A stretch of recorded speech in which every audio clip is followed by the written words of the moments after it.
Bonjour, bienvenue dans Géopolitis. Nous partons aujourd'hui au Vatican, le plus petit État du monde, mais peut-être aussi l'un des plus influents. Le Vatican, un acteur diplomatique de poids, une voix singulière qui résonne sur la scène internationale. Depuis plus de 2000 ans, le Saint-Siège façonne les consciences, murmure à l'oreille des puissants et pèse dans les grands dossiers du monde.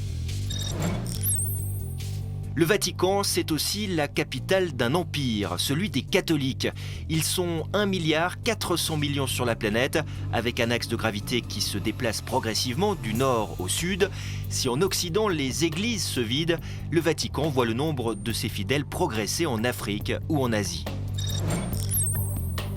Une église face à ses divisions internes et la tentation du repli traditionnel, nous irons aux États-Unis, terre natale du nouveau pape Léon XIV, à la rencontre de croyants qui redéfiniront peut-être les contours de l'église de demain. Le Vatican, un minuscule État niché au cœur de Rome, une monarchie absolue de droit divin, avec à sa tête un pape. Mais derrière la figure tutélaire du Saint-Père, le Vatican, c'est aussi un acteur géopolitique très puissant, à commencer par un appareil diplomatique de premier plan, doté d'ambassades dans plus de 180 pays, d'un siège d'observateur à l'ONU et d'un réseau d'influence unique au monde, des centaines de milliers de prêtres et religieuses en poste sur tous les continents, un réseau que jalousent d'ailleurs de nombreux services de renseignement. Crise internationale, conflits, derrière les prières, il y a aussi des négociations, des médiations et des alliances. Si le Vatican ne possède pas de réelle puissance militaire, mis à part sa garde suisse constituée de 135 hallebardiers, la voix du pape n'en reste pas moins écoutée par les chefs d'État, un pouvoir tissé de foi et de réelle politique. Mélanie Ohaillon.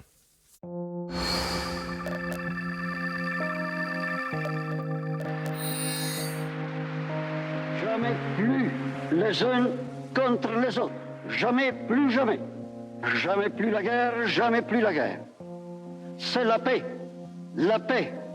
qui doit garder le destin des peuples et de toute l'humanité. Un plaidoyer pour la paix en pleine guerre du Vietnam. 1965, Paul VI fait une entrée remarquée dans le concert des nations. Premier pape, à la tribune de l'ONU, il impose cette voix singulière du Vatican. Place Saint-Pierre, quelques années plus tard, en pleine cérémonie d'intronisation, Jean-Paul II s'adresse à ses fidèles. N'ayez pas peur. N'ayez pas peur d'ouvrir les frontières, les systèmes économiques et politiques. Premier pape polonais, il se pose en ardent adversaire du communisme et soutient les mouvements de résistance en Europe. Son influence joue un rôle clé dans la chute du mur de Berlin. Jean-Paul II, médiateur, en 1980, entre l'Argentine et le Chili. Les deux pays sont en conflit sur le canal de Beagle. Le pape négocie un accord qui permet d'éviter une guerre. La patiente médiation de l'Église catholique participe aussi au dégel des relations entre les États-Unis et Cuba, grâce aux bons offices de Benoît XVI, poursuivi par le pape François. Je veux remercier Sa Sainteté le pape François. Son exemple moral nous montre l'importance de poursuivre le monde tel qu'il devrait être, plutôt que de se contenter du monde tel qu'il est. En Colombie, là encore, l'Église favorise le processus de paix avec les FARC. Ou la libération d'enfants ukrainiens retenus en Russie. Une diplomatie de paix pas toujours saluée. Le pape François a été vivement critiqué pour avoir attendu plusieurs semaines avant de pointer la responsabilité de Vladimir Poutine dans la guerre en Ukraine.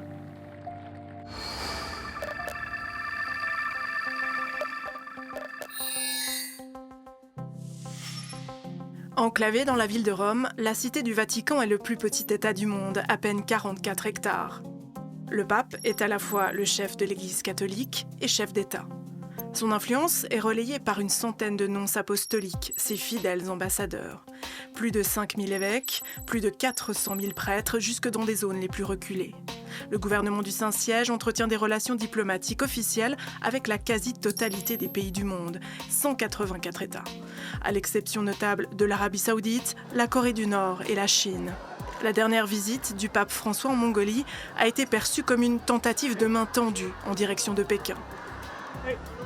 Les gouvernements et les institutions séculières n'ont rien à craindre de l'action évangélisatrice de l'Église, parce que celle-ci n'a pas d'agenda politique à poursuivre. Le Vatican porte sa voix sur tous les continents, dans toutes les crises. C'est aussi le théâtre de rencontres stratégiques. Comme ces quelques 15 minutes entre Donald Trump et Volodymyr Zelensky en marge des hommages au pape François. La guerre en Ukraine fait irruption dans la basilique Saint-Pierre.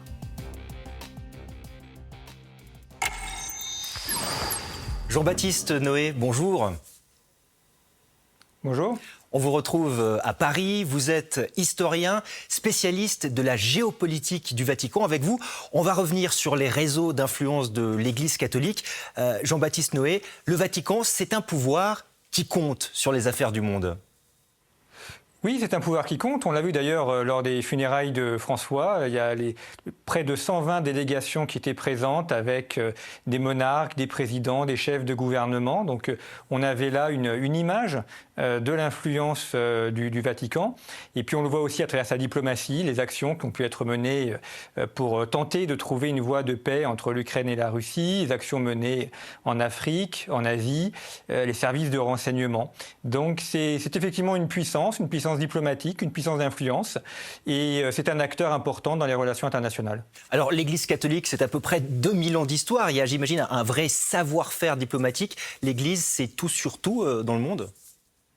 Elle connaît beaucoup de choses, et elle connaît beaucoup de choses notamment parce que c'est le premier État à avoir créé une école pour former les diplomates. C'était au début du XVIIIe siècle, et cette école existe toujours, elle est à Rome, et elle a servi ensuite de modèle pour les autres pays d'Europe pour former leurs diplomates. Donc il y a une très grande tradition, et même avant le XVIIIe siècle, il y avait déjà une tradition de diplomates, et ça s'est perpétué.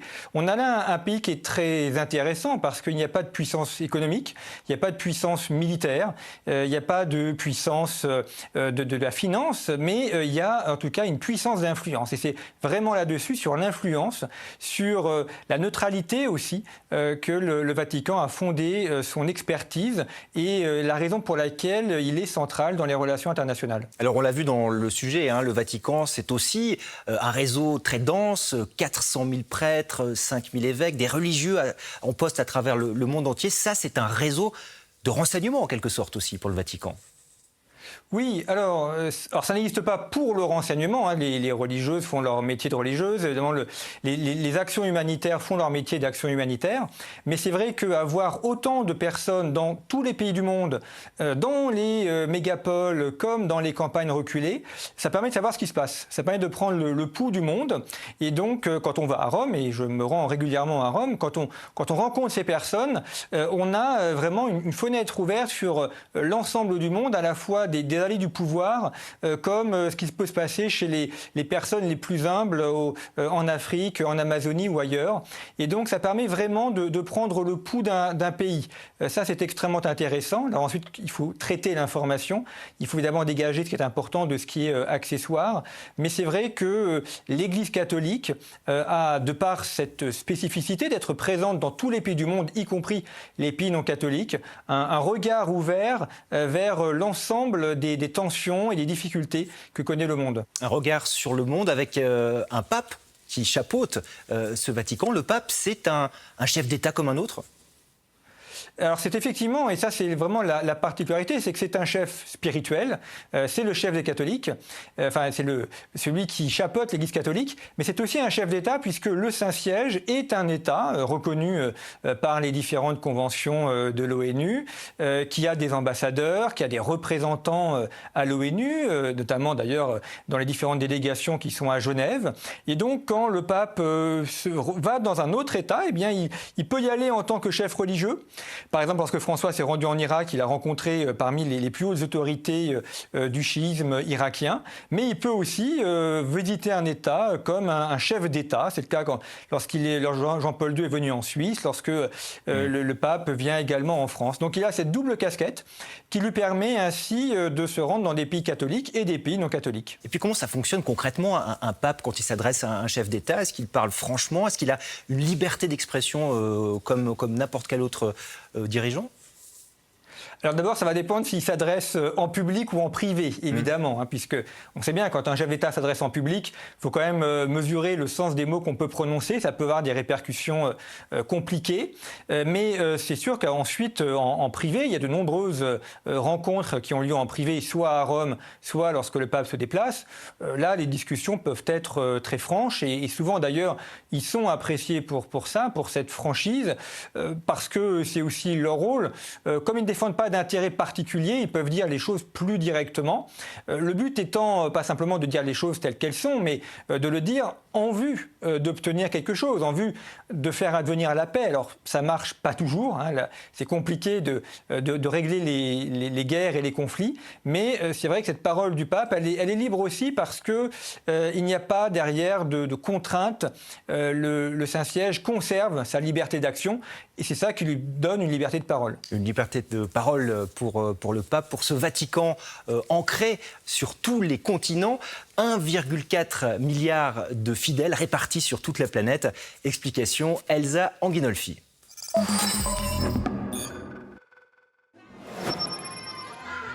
Dans cette favela de Rio de Janeiro, la communauté catholique rejoue chaque année la crucifixion de Jésus le jour du Vendredi Saint.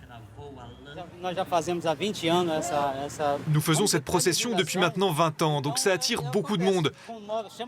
Ça attire l'attention car nous le faisons pour évangéliser, pour attirer les gens vers le Christ.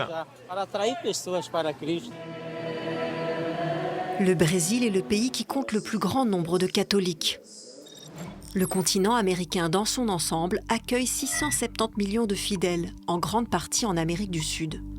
En Europe, on trouve 290 millions de catholiques.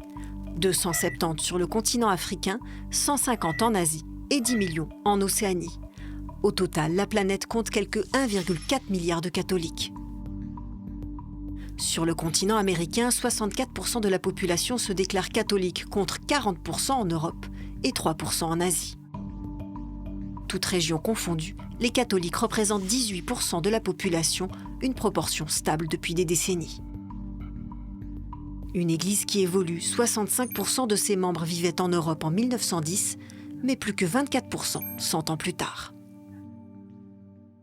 Entends notre prière, Seigneur. Dans le même temps, la part des catholiques dans la population européenne a aussi diminué dans une moindre mesure. Dans mon entourage, il y a aussi pas mal d'athées, des agnostiques. Je sais qu'il y a moins de personnes qui viennent à l'église catholique. Aucun de mes petits-enfants n'ont envie d'aller à la messe. Il y a une baisse de pratique, une baisse d'appartenance religieuse, mais il y en a eu d'autres dans l'histoire de l'église. Il y a eu des remontées. Je suis très confiant en l'avenir. L'Afrique subsaharienne est la région où le nombre de catholiques a augmenté le plus rapidement. L'augmentation du nombre de croyants dans la région Asie-Pacifique est aussi importante. Dans certains pays, la communauté catholique subit des persécutions ou des pressions politiques. En Chine, les catholiques sont divisés en deux églises, l'une officielle, contrôlée par les autorités, et l'autre clandestine, fidèle au Vatican. En 2018, Pékin et le Vatican ont signé un accord pour la nomination concertée des évêques chinois, un accord fragile et controversé. Ce que j'espère, c'est que nous ne nous diviserons pas. La division, c'est comme fractionner le corps du Christ, ce qui est considéré comme un grave péché dans l'Église catholique. La présence catholique sur tous les continents assoit l'influence du Vatican sur la scène internationale.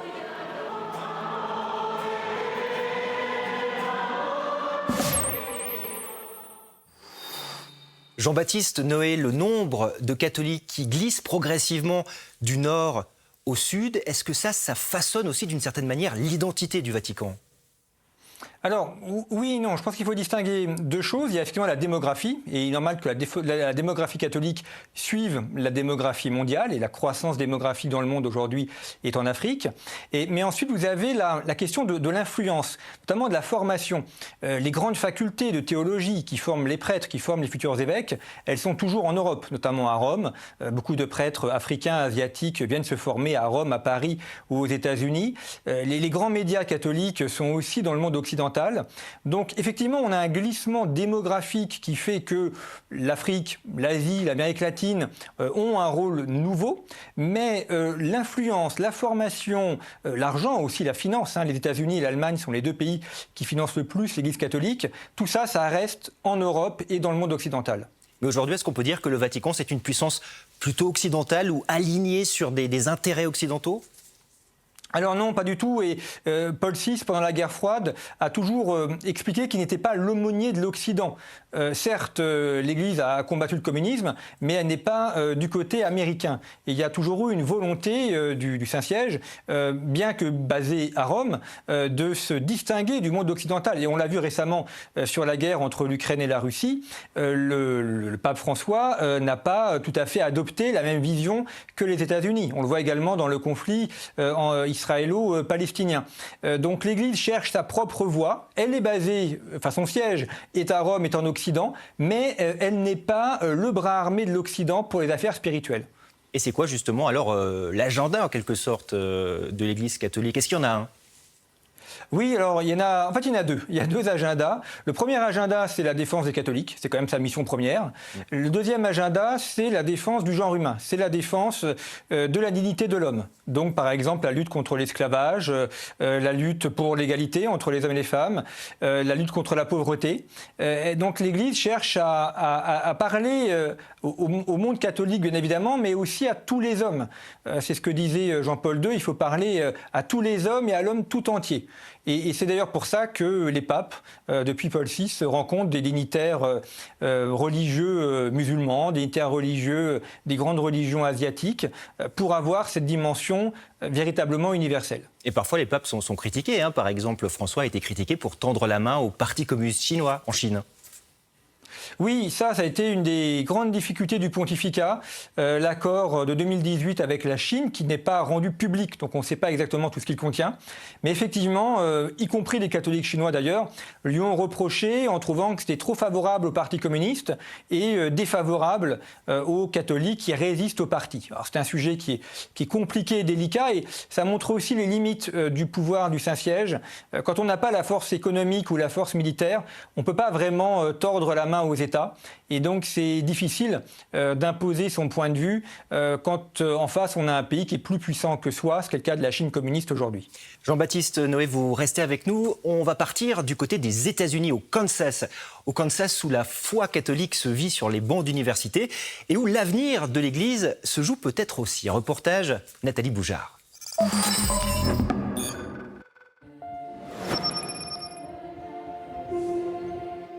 Prier, suivre des règles strictes, se confesser, c'est le quotidien dans cette université du Kansas. Cette institution, qui fait partie d'une constellation d'établissements catholiques à travers le pays, défend des valeurs traditionnelles. Je pense que beaucoup de jeunes sont vraiment perdus. Et certains d'entre nous ont essayé de trouver ou de retrouver un sens à travers cet établissement, cette institution qu'est l'Église. Madeleine, étudiante en biologie, envisage de devenir religieuse, tout comme ses 3 colocataires. Les règles de l'Église sont importantes pour elle, qu'il s'agisse des relations sexuelles avant le mariage, de la contraception ou de la confession.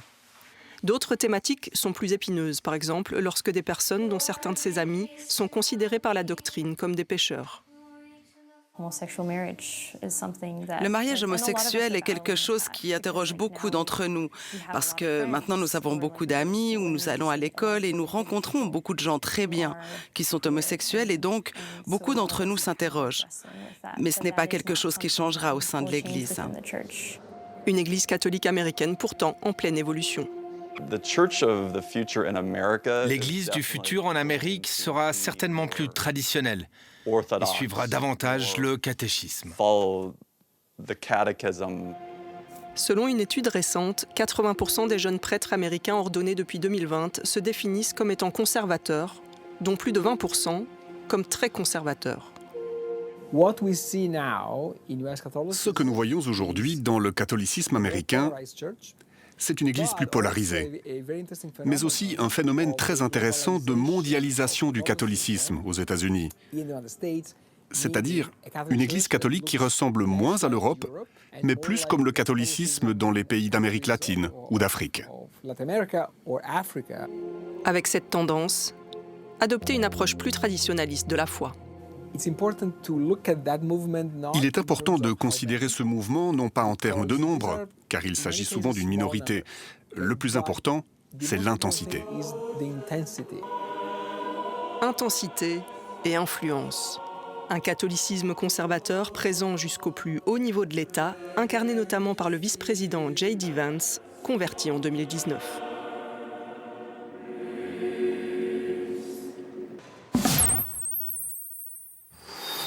Jean-Baptiste Noé, ces conservateurs catholiques qu'on a vus dans le reportage, est-ce qu'ils vont dessiner aussi d'une certaine manière le Vatican de demain ? Oui, ce qui se joue aux États-Unis est très important pour la suite de l'histoire de l'Église, parce qu'il y a un vrai dynamisme. Aujourd'hui, les catholiques américains sont le groupe religieux le plus important aux États-Unis. Alors, les protestants sont majoritaires, mais comme ils sont divisés en plusieurs groupes, les catholiques sont le groupe le plus important. Et on a des médias américains qui ont une influence qui déborde largement le cadre des frontières américaines. Les États-Unis sont le premier financeur du Saint-Siège. Ils ont également des prêtres, des évêques, des cardinaux qui ont une aura mondiale. On dirait que les États-Unis, ils ont la puissance militaire, la puissance économique, et ils ont aussi de plus en plus la puissance religieuse. Et ça montre aussi l'influence des États-Unis dans le monde. Et ces catholiques américains, aujourd'hui, ils votent majoritairement républicain, le parti de Donald Trump. Alors, est-ce que cette tendance des conservateurs américains, c'est une sorte de, je ne sais pas, on pourrait dire une trumpisation de l'Église, en quelque sorte ? Alors oui, avec quelques nuances, c'est-à-dire que généralement les catholiques votaient démocrate. Le Parti démocrate était le grand parti des catholiques américains. Et puis il y a un rééquilibrage. Donc aujourd'hui, dans les votes, on est quasiment à 50-50. Mais ce qui a changé, c'est qu'autrefois les démocrates étaient vraiment hégémoniques. Et donc aujourd'hui, les républicains captent une partie de plus en plus importante de l'électorat catholique. Et notamment le vice-président américain, J.D. Vance, est un catholique. Alors c'est quelqu'un qui était protestant converti au catholicisme.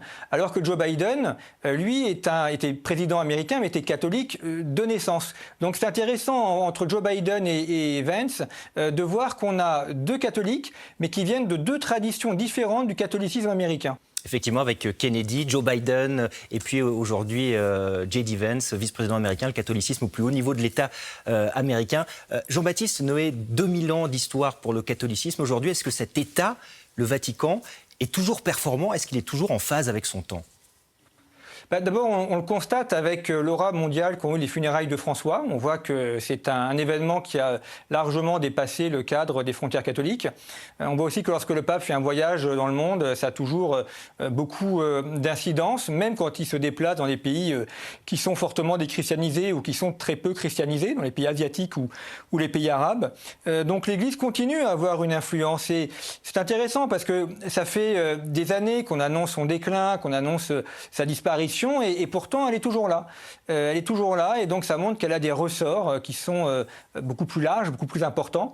Il y a toujours des défis. Un pays, une institution a toujours des défis. Il faut s'adapter aux temps nouveaux, s'adapter aux nouvelles donnes. Et pour l'instant, l'Église a toujours réussi à le faire.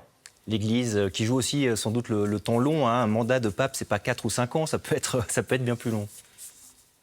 Oui, ça peut être plusieurs années. François, ça a été 12 ans. Jean-Paul II, 26 ans. Alors, ça dépend de l'âge, évidemment, auquel le pape est élu. Mais c'est vrai qu'on est sur un temps long et surtout, il n'y a pas d'échéance électorale. Donc, il n'a pas un programme à appliquer. Il reste pape jusqu'à sa mort ou jusqu'à ce qu'il abdique, comme Benoît XVI. Mais c'est vrai qu'il a le temps pour lui. Et ça, c'est la grande différence entre l'Église et d'autres institutions humaines.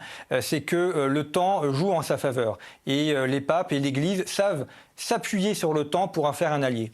Jean-Baptiste Noé, merci beaucoup. Historien, vous êtes spécialiste de la géopolitique du Vatican. Je rappelle votre dernier ouvrage, La culture du combat de l'Église catholique, paru chez VA Éditions. Merci beaucoup. Merci. Le Vatican, lieu de pouvoir qui n'échappe pas non plus au fracas du monde. En 1981, en pleine guerre froide, le pape Jean-Paul II échappe à une tentative d'assassinat. Retour en archive, c'est notre séquence ce jour-là.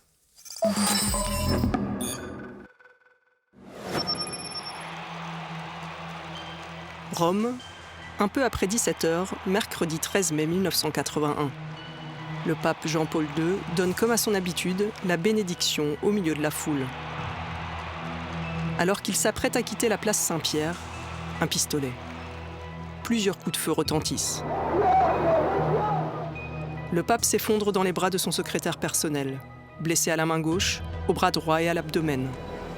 Il est transporté à l'hôpital Gemelli, où il est opéré d'urgence pendant plusieurs heures. Dès son arrivée, il présentait un état clinique évident d'hémorragie grave. Et il était donc indispensable de rétablir ses fonctions circulatoires. Jean-Paul II reste 4 jours en réanimation. Aucun organe vital n'est touché, mais il faudra attendre 10 jours pour s'assurer que sa vie est sauve. Des milliers de personnes restent rassemblées sur la place Saint-Pierre après cette tentative d'assassinat, choquées, ayant du mal à réaliser ce qui vient de se passer. Le tireur, Mehmet Ali Alca, un jeune Turc de 23 ans, est rapidement maîtrisé. Il sera condamné à la prison à perpétuité avant d'être gracié après presque 20 ans d'incarcération. Les polémiques et controverses ont été nombreuses, les motivations de son acte n'ont à ce jour jamais été éclaircies.